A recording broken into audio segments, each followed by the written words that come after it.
Now, on the inside back cover of your program, you will find a brief introduction to this morning's speaker, Dr. Marie Miller.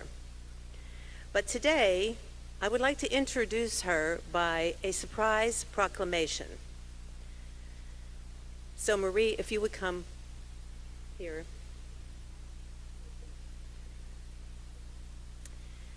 It is with a great deal of admiration and respect that Presentation College acknowledges the retirement of Dr. Miller after 41 years of service to the college. Whereas Dr. Miller has proven to be a versatile instructor throughout her teaching career, having taught a variety of courses in math, the sciences, the social sciences, and numerous students have benefited from her teaching and grasp of mastery learning. And whereas she served as the former program director for communications, participated in numerous general education revisions, and developed traditional and online courses ranging from the 100 to the 400 level.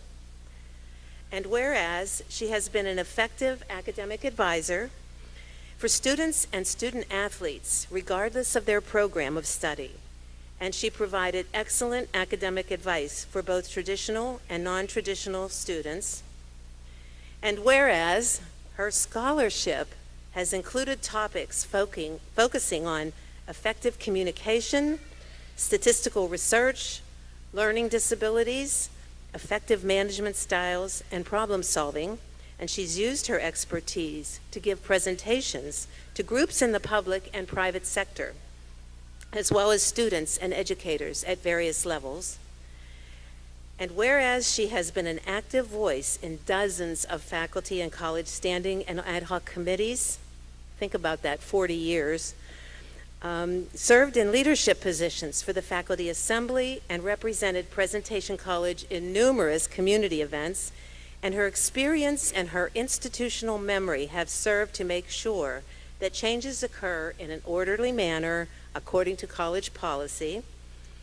And whereas she has epitomized how Presentation College serves students through excellence in teaching, excellence in academic advising, excellence in service, and excellence in scholarship, and she has served Presentation College for over 4 decades, representing the spirit and the vision of Nano Nagel, foundress of the Presentation Sisters. Now, therefore, I, as president of Presentation College, with the approval of the Presentation College Board of Trustees, award to Professor Marie Miller the honorary designation of Professor Emerita.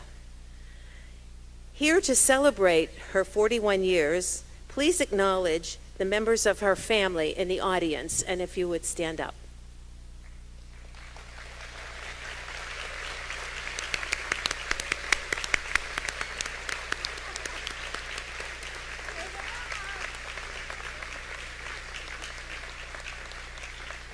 We are so pleased that you could come here and be with Marie on this occasion.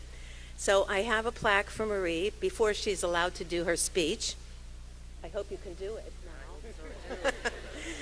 The Presentation College Board of Trustees appreciates and honors Marie Schwab Miller with the designation Professor Emerita on this 5th day of May, 2018. So let's all appreciate Marie for this honor.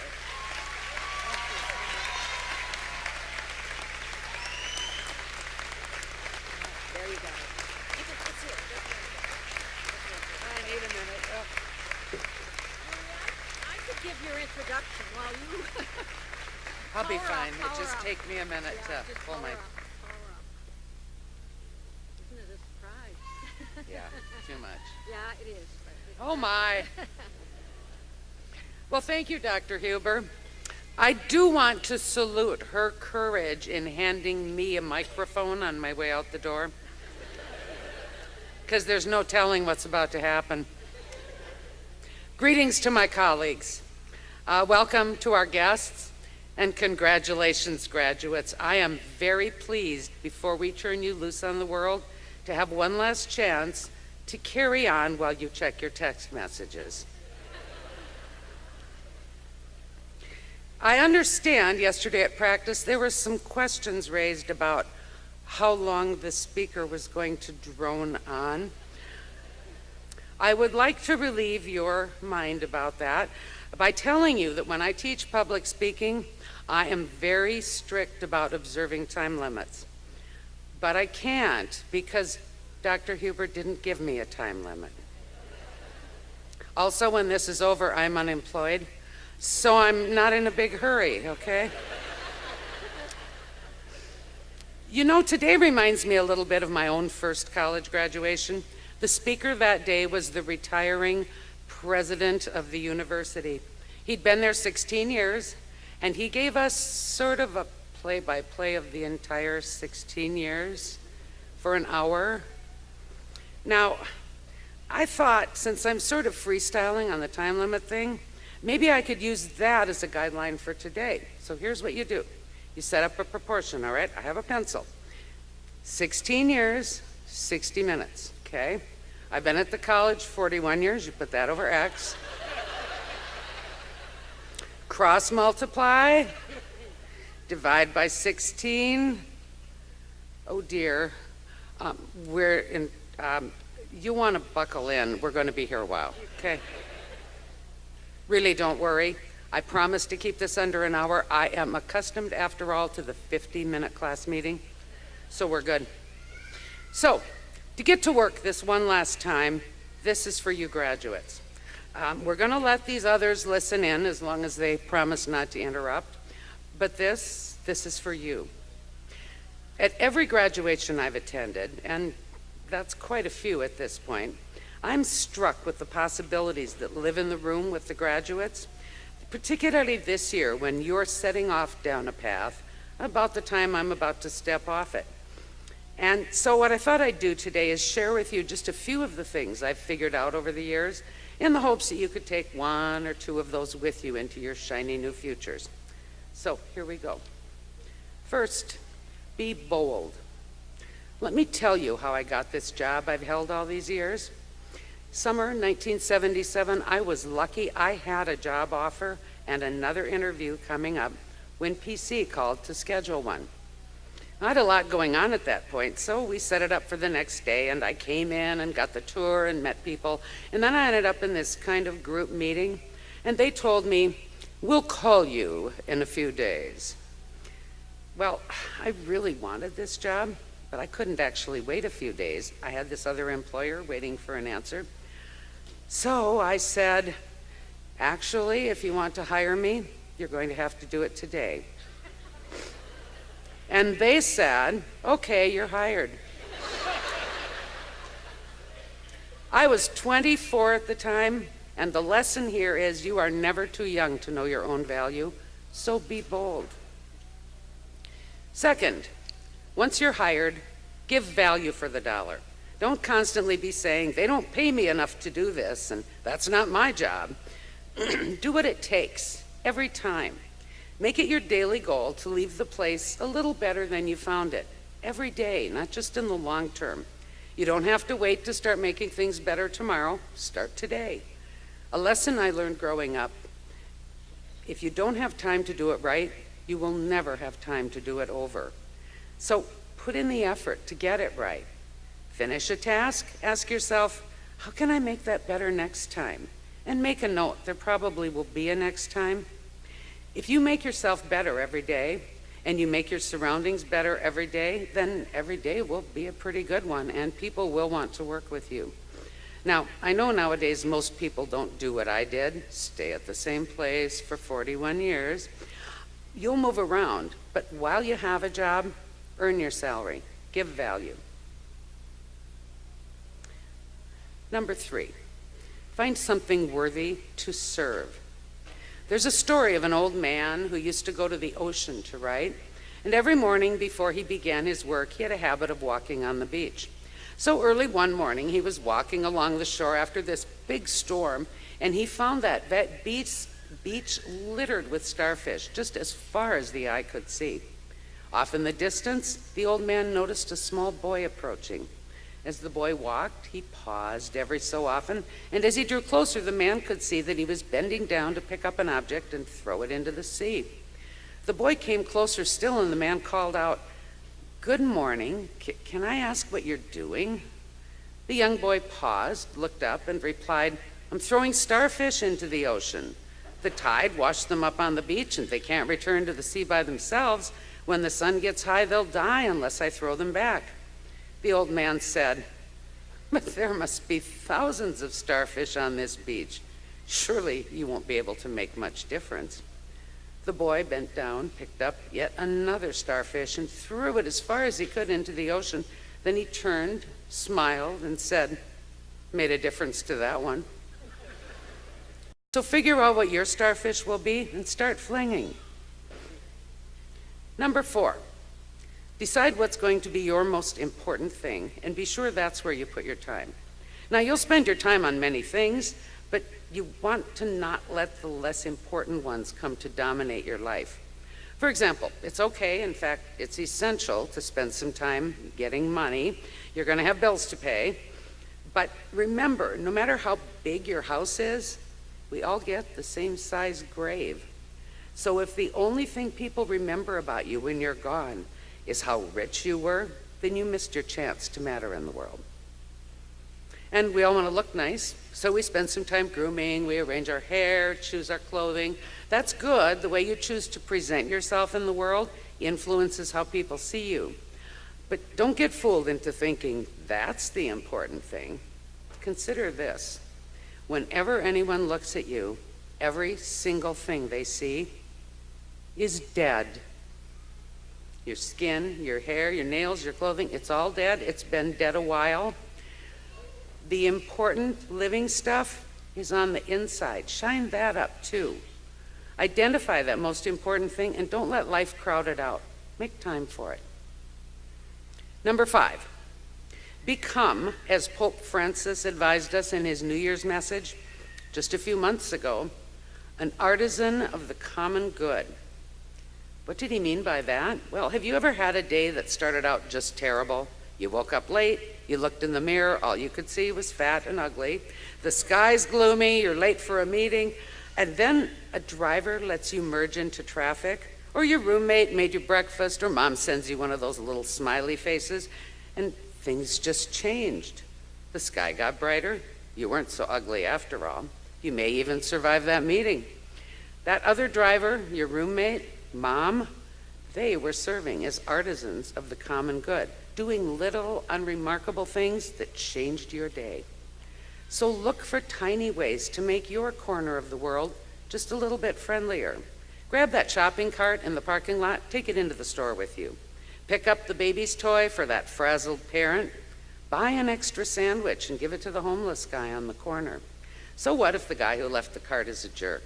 Even if the parent should have dressed that baby warmer, irrespective of how the homeless guy got there, just spread a little more joy and a lot less judgment.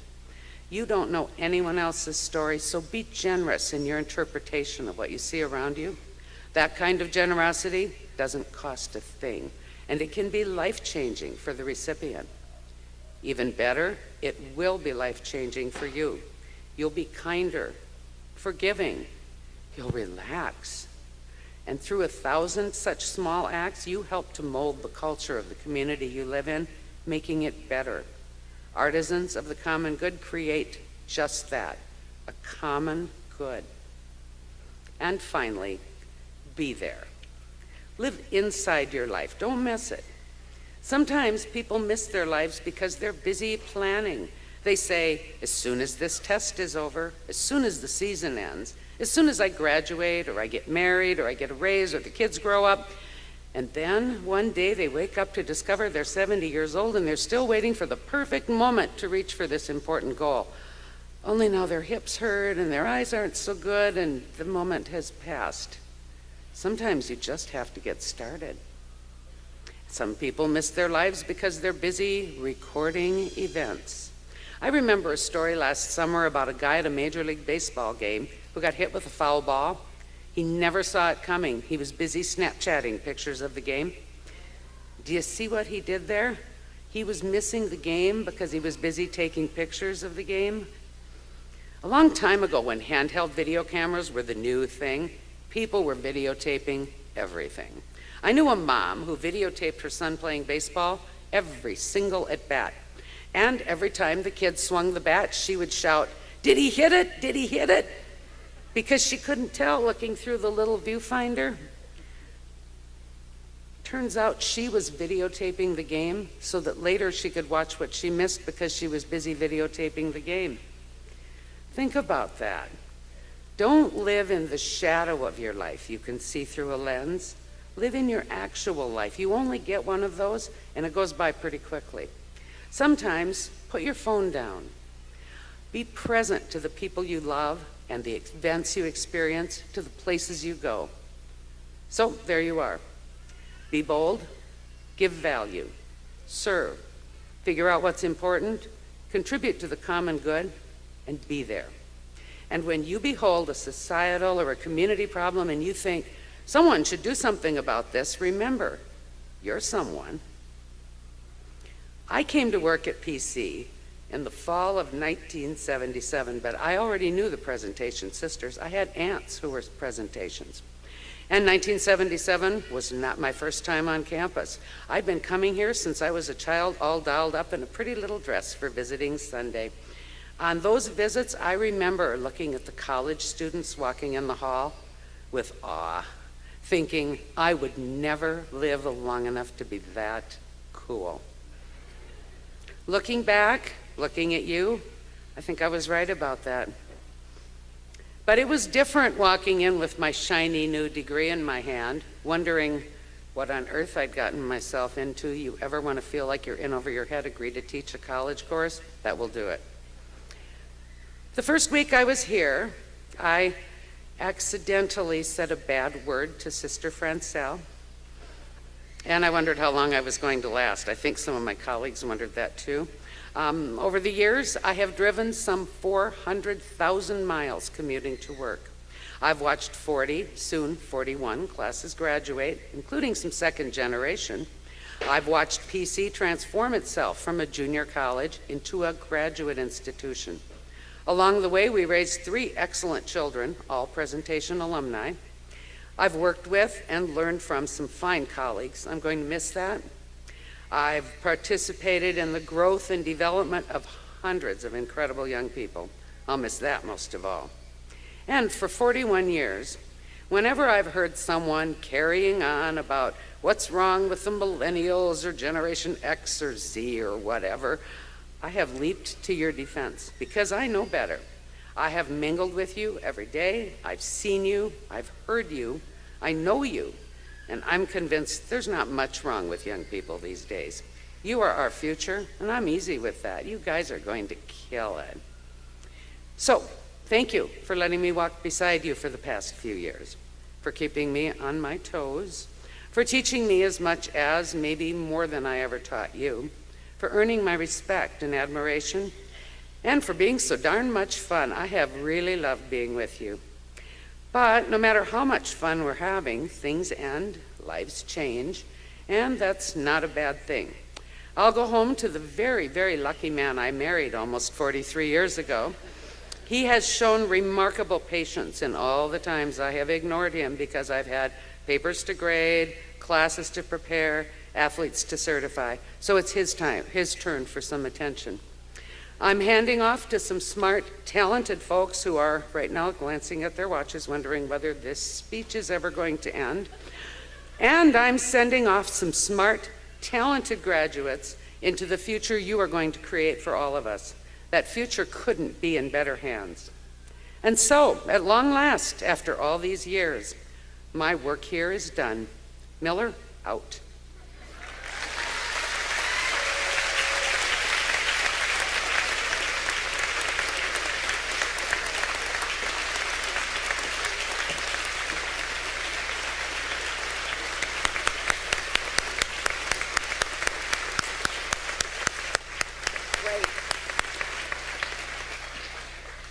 On behalf of all of us, Marie, thank you so much for that presentation. I don't know if I've heard better from a retiring member of the faculty. So I know there's 40 years somewhere where she's going, 40 more years to something, all that energy. We now have the honor